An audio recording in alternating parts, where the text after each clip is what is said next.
ഇനി wild card ആയിട്ട് ആര് വരും, ചിലപ്പോൾ ഞാനൊക്കെ വരാൻ ചാൻസ് ഉണ്ട്. അപ്പൊ നിങ്ങൾ എന്ത് ചെയ്യണം, എന്നെ സപ്പോർട്ട് ചെയ്യണം. അപ്പൊ hi all, welcome back to our YouTube channel. ഇത് വീക്ക്ലി വ്ളോഗ് അല്ല, ഡെയിലി വ്ളോഗ് അല്ല, ബിഗ് ബോസ് വ്ളോഗ്. ഓക്കെ, നമുക്ക് ബിഗ് ബോസ് സീസൺ 7 7ന്റെ പണി. നമ്മളെ നാട്ടിലൊക്കെ 8ന്റെ പണി എന്ന് പറയും. പക്ഷെ ഇതെന്തുകൊണ്ടാണ് ഇവര് 7ന്റെ പണി എന്ന് പറഞ്ഞതെന്ന് എനിക്കറിയാൻ പാടില്ല. നിങ്ങൾക്ക് എന്തെങ്കിലും ഐഡിയ ഉണ്ടെങ്കിൽ ജസ്റ്റ് കമന്റ് ചെയ്യും. അപ്പോ 7ന്റെ പണി, നമുക്ക് അതിനകത്തുള്ള 19 കണ്ടസ്റ്റൻസിനെ ഒന്ന് നോക്കിയാലോ. അവരുടെ ഇൻസ്റ്റാഗ്രാം അക്കൗണ്ട് ഒക്കെ ഒന്ന് തപ്പി അവരെ പറ്റി ഒന്ന് ജസ്റ്റ് ഒന്ന് പഠിക്കാം. ഓക്കെ, അപ്പോ ഫസ്റ്റ് വന്ന കണ്ടസ്റ്റൻസ്, കോമണർ ആയിട്ട് വന്ന ആള് അനീഷ് സാമ്പിൾസ് എന്നാണ് ഇൻസ്റ്റയിൽ അക്കൗണ്ട്. 5695 ഫോളോവേഴ്സ് ഉള്ള ഒരു അക്കൗണ്ട് ആണ്. സ്ത്രീ വിരുദ്ധത എന്നൊരു കൺസെപ്റ്റ് ആയിട്ടാണ് വന്നേക്കുന്നത്. എന്തോ അതിൽ പിടിച്ചു തൂങ്ങാനായിരിക്കും. അതൊക്കെയാണല്ലോ ഇപ്പൊ കയറി കത്തിക്കൊണ്ടിരിക്കുന്ന സാധനങ്ങൾ. കുറെ ബുക്കും കാര്യങ്ങളൊക്കെ എഴുതിയിട്ടുണ്ട്. എന്റെ നേരം തുഴഞ്ഞു എന്ന് പറഞ്ഞൊരു ബുക്ക്, ആ ബുക്ക് എഴുതിയിട്ടുള്ളൂ തോന്നുന്നു. അത് മാത്രമേ കാണുന്നുള്ളൂ. പേജ് മൊത്തം എന്റെ നേരം തുഴഞ്ഞാണ്. ഓക്കെ, അതാണ് Aneesh T A, commoner. MyG contest വഴി വന്ന ആളാണ്, കോമണർ ആയിട്ട് വന്ന ആളാണ്. വന്ന് കയറി മുതൽ എന്തോ എല്ലാരെയും ചൊറിഞ്ഞുകൊണ്ട് ആണ് തുടക്കം. അനുമോള് സെക്കൻഡ് വന്നത് അനുമോളാണ്. അനുമോള് വന്നപ്പോൾ മുതലേ അനുമോളെ ചൊറിഞ്ഞുകൊണ്ട് തുടങ്ങി. അതായത് ടി വി കാണുന്നത്ര ഭംഗിയില്ലല്ലോ നേരിട്ട് എന്ന് പറഞ്ഞിട്ട് അനുമോളെ ചൊറിഞ്ഞുകൊണ്ടാണ് അനീഷിന്റെ തുടക്കം. എനിക്ക് തോന്നുന്നു ഇനി അങ്ങോട്ടും ഫുൾ ചൊറിയായിരിക്കുമെന്നാണ് എനിക്ക് തോന്നുന്നത്. ഇപ്പൊ ലൈവ് നടന്നുകൊണ്ടിരിക്കുന്നുണ്ട്, ലൈവിലും ആൾക്കാരെ ചൊറിഞ്ഞുകൊണ്ടിരിക്കുകയാണ് അനീഷ്. ഓക്കെ, അടുത്തത് അനുമോൾ എസ് കാർത്തു ആണ്. അനുമോൾ എസ് കാർത്തു ഏകദേശം എല്ലാവർക്കും അറിയാൻ പറ്റുമായിരിക്കും. ഫ്ലവേഴ്സിലെ പരിപാടിയിലൊക്കെ ഉള്ള ആളാണ്. 1.1 മില്യൺ ഫോളോവേഴ്സ് ഉണ്ട്. ട്രിവാൻഡ്രം. മൂന്നാമത്തെ കോണ്ടസ്റ്റന്റ് ആര്യൻ ഖാത്ത്. 16K ഫോളോവേഴ്സ് ഉള്ള ആര്യൻ ഖാത്ത്. കാണാനൊന്നും കുഴപ്പമില്ല, അത്യാവശ്യം നല്ല ഭംഗിയൊക്കെ ഉണ്ട്. ഒരു പഞ്ചാബിയാണ്.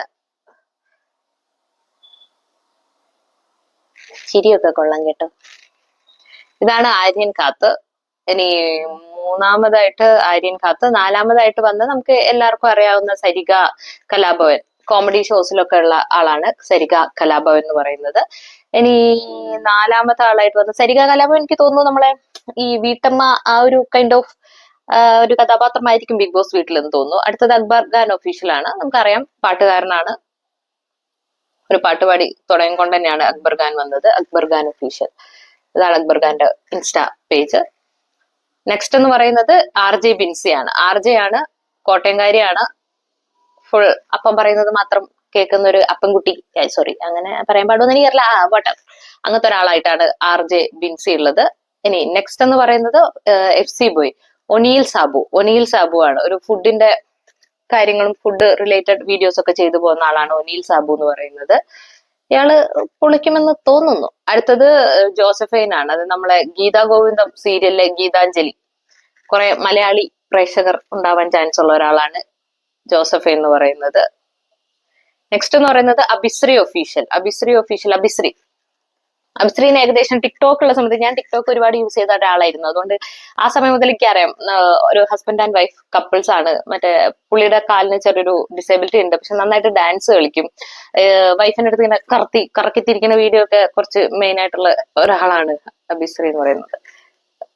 കണ്ടിട്ടുണ്ടാവും, ഏകദേശം ടിക്ടോക്ക് മുതൽ യൂസ് ചെയ്യുന്ന റീൽസ് കാണുന്നവർക്കൊക്കെ അത്യാവശ്യം അറിയാൻ പറ്റുന്ന ആളാണ്. അടുത്ത ആളാണ് Rena Fathima. Degree second year, 21 വയസ്സ്, ഐ തിങ്ക് അത്രേ ഉള്ളൂ. 21 വയസ്സുള്ള ഒരാളാണ്. റെനേനെയും ഏകദേശം എല്ലാരും കണ്ടിട്ടുണ്ടാവും. ഇതാണ് റെനയും റെനയുടെ ആലിബും. റെനയുടെ കമന്റ് ബോക്സ് ഫുള്ള് ആലിബിന്റെ പീനട്ട് എന്ന് പറഞ്ഞിട്ട് ഫുള്ള് കമന്റ്, അങ്ങനെ ഒരു കൈൻഡ് ഓഫ് കുറെ നെഗറ്റീവ്സ് ഒക്കെ വന്നിട്ടുള്ള ആളാണ് റെന എന്ന് പറയുന്നത്. ആലിബ് റെനയുടെ ബോയ് ഫ്രണ്ട് ആണ്. അങ്ങനെയുള്ള ഒരു സംഭവം. ഇനി നെക്സ്റ്റ് എന്ന് പറയുന്നത് രഞ്ജിത്ത് മുൻഷി. നമ്മളെ മുൻഷിയാണ് രഞ്ജിത്ത്. മുൻഷി ഇപ്പൊ സ്ക്രീനിൽ എന്നെ മുൻഷി എന്ന് വിളിച്ചാൽ മതി, അല്ലെങ്കിൽ എന്റെ പേര് വിളിച്ചാൽ മതി, എന്നെ ചേട്ടാന്ന് വിളിക്കേണ്ട ആ ഒരു കൈൻഡ് ഓഫ് ടോക്ക് ഒക്കെ ആയിട്ട് ഇപ്പൊ ലൈവിൽ നടന്നുകൊണ്ടിരിക്കുന്നത്. നെക്സ്റ്റ് എന്ന് പറയുന്നത്, ഇതെന്താ വായിക്കാന്ന് എനിക്കറിയില്ല. 1.4 മില്യൺ ഫോളോവറുള്ള ഒരു ഗിസേൽ തക്രലോ, എന്തൊരു സാധനം. പുള്ളിക്കാരിക്ക് മലയാളം, അച്ഛൻ വേറെ എവിടെയും, അമ്മ മലയാളി എന്തോ ആണ്. മലയാളം അറിയാം, തപ്പിപ്പിടിച്ച് മലയാളം പറയുന്നൊരു ആളാണ്. നെക്സ്റ്റ് എന്ന് പറയുന്നത് ഇയാളെല്ലാരും കണ്ടിട്ടുണ്ടാവും, Sarika KB, the speech maker. Sarika KB നമ്മളെ കൂടുതൽ ആളും ഞാനൊക്കെ കണ്ടത് മറ്റേ രേണു സുധിയായിട്ടുള്ള വീഡിയോ ഫുൾ ഒരാളോട് ഇന്റർവ്യൂ ചെയ്യുമ്പോൾ അവരെ എന്തോ അടിക്കാൻ പോണ പോലെ ഒരു പോലീസുകാർ ചോദിക്കണ പോലെ, പോലീസുകാർ അത് അങ്ങനെ ഒരു നെഗറ്റീവായി എടുക്കണ്ട, അതുപോലെയൊക്കെ ചോദിച്ച് ഇന്റർവ്യൂവിന് ക്വസ്റ്റ്യൻ ചോദിക്കുന്ന ഒരാളാണ് സരിക എന്ന് പറയുന്നത്. സരികയുടെ രേണുയുടെ ആ ഇന്റർവ്യൂവിന്റെ പോർഷൻ കുറെ വൈറലായ സാധനമായിരുന്നു. അതേപോലെ തന്നെ രേണുസുതി ഇതിലൊരു കോണ്ടസ്റ്റന്റ് ആണ് ബിഗ് ബോസിൽ. രേണുസുതി എനിക്ക് തോന്നുന്നു ഏകദേശം അതിനകത്തുള്ള ബാക്കിയുള്ള പാർട്ടിസിപ്പൻസ് ഒക്കെ രേണുവിനെ ടാർഗറ്റ് ചെയ്യാനായിട്ട് ചാൻസ് ഉണ്ട്. കാരണം രേണുവിന് ഇപ്പൊ പുറത്ത് നല്ല നെഗറ്റീവ് ഉണ്ട്. അപ്പൊ രേണുവിനെ ടാർഗറ്റ് ചെയ്തിട്ട് രേണുവിനെ അലമ്പാക്കി കഴിഞ്ഞാൽ അവർക്ക് ഫാൻസ് കിട്ടും എന്നുള്ളത് കൊണ്ട് രേണുവിനെ ചൊറിയാൻ ചാൻസ് ഉണ്ടെന്ന് എനിക്ക് തോന്നുന്നു. നെക്സ്റ്റ് എന്ന് പറയുന്നത് ഷാനവാസ് ആക്ടറാണ്, സീരിയൽ ആക്ടറാണ്. ഷാനവാസ് എന്ന് പറയുന്നത് സീരിയൽ ആക്ടറാണ്. 36.6K ഫോളോവേഴ്സ് ഒക്കെ ഉള്ള ആളാണ് കേട്ടോ. ഫാൻസ് ഉണ്ട്, എല്ലാവർക്കും നല്ല ഫാൻസ് ഉണ്ട്. നെക്സ്റ്റ് വൺ എന്ന് പറയുന്നത് നെവിൻ77 ഒഫീഷ്യൽ എന്ന് പറയുന്ന ആളാണ്. എനിക്ക് കൂടുതലായിട്ട് അവരെ പറ്റി അറിയില്ല. പിന്നെ അതേപോലെ നെക്സ്റ്റ് എന്ന് പറയുന്നത് ആദില നൂറ ആദില, അതായത് നമ്മുടെ ലെസ്ബിയൻ കപ്പിൾസ് ആണ്. അവരും ഒരുപാട് ഇഷ്യൂ റിലേറ്റഡ് സംഭവങ്ങൾ സോഷ്യൽ മീഡിയയിൽ കുറച്ച് വൈറലായ ആൾക്കാരാണ് അവർ രണ്ടുപേരും. ഇനി നെക്സ്റ്റ് എന്ന് പറയുന്നത് അഡ്വക്കേറ്റ് ശൈത്യ സന്തോഷ്. ഒരു ചിരി ഇരുചിരി ബമ്പർ ചിരിയിൽ അമ്മയും മോളും കൂടെ വന്നിട്ട് പാർട്ടിസിപ്പേറ്റ് ചെയ്ത അവരായിരുന്നു. കുഴപ്പമൊന്നുമില്ല, അത്യാവശ്യം നല്ല കോമഡി ഒക്കെ ആയിരുന്നു. നെക്സ്റ്റ് രേണുസുതി ഞാൻ പറഞ്ഞല്ലോ. നെക്സ്റ്റ് എന്ന് പറയുന്നത് നമ്മുടെ ശരത് അപ്പാനി, ജിമിക്ക് കമൽ സോങ്ങിലുള്ള ശരത് അപ്പാനിയാണ് അടുത്ത കോണ്ടസ്റ്റന്റ് എന്ന് പറയുന്നത്. അപ്പൊ ഇത്രയും പേരാണ് ഇപ്പോ ബിഗ് ബോസിൽ എത്തിയിട്ടുള്ളത്. ഇനി ആരൊക്കെ വരും, ഇനി വൈൽഡ് കാർഡ് ആയിട്ട് ആര് വരും, ചിലപ്പോൾ ഞാനൊക്കെ വരാൻ ചാൻസ് ഉണ്ട്. അപ്പൊ നിങ്ങൾ എന്ത് ചെയ്യണം, എന്നെ സപ്പോർട്ട് ചെയ്യണം. അപ്പോൾ ബിഗ് ബോസ് കാണാൻ സമയമില്ലാത്തവർക്കും ബിഗ് ബോസിന്റെ ഏറ്റവും ഷോർട്ട് ആയിട്ടുള്ള വേർഷൻ കിട്ടേണ്ടവർക്കും ഈ ചാനൽ സബ്സ്ക്രൈബ് ചെയ്ത് വെക്കുക. ഇനിയുള്ള എല്ലാ ലൈവ് അപ്ഡേറ്റ്സും നമുക്ക് വരുന്നതായിരിക്കും. അപ്പൊ ഇത്രയും പേരാണ് ഇപ്പൊ കോണ്ടസ്റ്റൻസ് ആയിട്ടുള്ളത്. നിങ്ങൾക്ക് ആരെയാണ് ഇഷ്ടം? ഇപ്പൊ കണ്ടതിൽ വെച്ച് എനിക്ക് തോന്നിയത്, എനിക്ക് ജസ്റ്റ് കുറച്ച് കാര്യങ്ങൾ ലൈവ് എടുക്ക് കയറി നോക്കിയപ്പോഴൊക്കെ എനിക്ക് തോന്നിയത് നമ്മളെ കോമണർ അനീഷ് ഒരു ചൊറിയനാണ്.